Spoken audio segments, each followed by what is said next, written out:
ఆస్తులు అవి ఎవరివైనా ఎక్కడివైనా అందరికీ ఆసక్తి కలిగిస్తాయి. వాటి వెనుక తరతరాల చరిత్ర ఉంటుంది. ఎన్నెన్నో మానవ జ్ఞాపకాలు ఉంటాయి.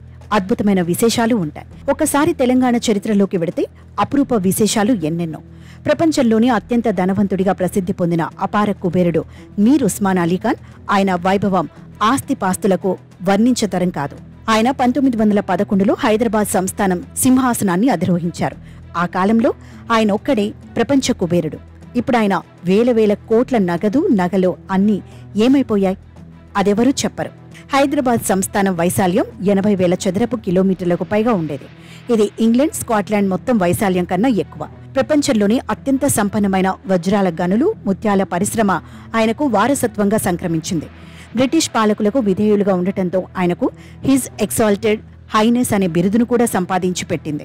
ఆయన రాజ్యంలో విద్యా రవాణా కోసం నిధులు వెచ్చించారు. ఇంత ఆస్తి ఉన్నప్పటికీ 35 సంవత్సరాల పాటు ఒకే రకమైన ఫేస్ టోపీని ధరించారని అంటారు. మీరిప్పటి వరకు ఎంత పెద్ద వజ్రాన్ని చూశారు? అందాల కిరీటాల్లోనూ, ఆభరణాల్లోనూ, పెద్ద పెద్ద ఉంగరాల్లోనూ మెరిసే డైమండ్స్ చూసుంటారు. లేదంటే ఎక్కడో మ్యూజియంలో ఉన్న పెద్ద వజ్రాల గురించి తెలుసుకుని ఉంటారు. కానీ ఒకప్పుడు హైదరాబాద్ నిజాం దగ్గర పేపర్ వెయిట్లా ఉపయోగించేంత పెద్ద వజ్రం ఉందనే విషయం మీకు తెలుసా?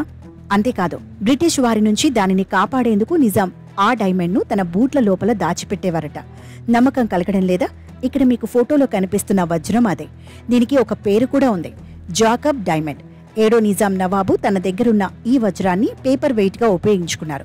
ప్రస్తుతం ఈ డైమండ్ తో పాటు నిజాం నగలను ఢిల్లీలోని నేషనల్ మ్యూజియంలో ప్రదర్శనకు పెట్టారు. ఈ ప్రదర్శనలో నిజాం నవాబులు వాడిన వజ్రాలు, బంగారు ఆభరణాలు, ఉంగరాలను మనం చూడొచ్చు. నిజాం గురించి చెప్పుకోవటానికి ఆసక్తికర విషయాలు ఎన్నో ఉన్నాయి. 1952లో రాజా ప్రముఖ్గా ఢిల్లీ వెళ్లాలి. అయితే నిజాంకు విమానంలో వెళ్లాలంటే భయం. గమ్మత్తైన విషయం ఏంటంటే 1945లో టాటా ఎయిర్లైన్స్ తో కలిసి నిజాం ఆధ్వర్యంలో డెక్కన్ ఎయిర్వేస్ ప్రారంభమైంది. కానీ నిజాంకి విమానంలో వెళ్లాలంటే భయం.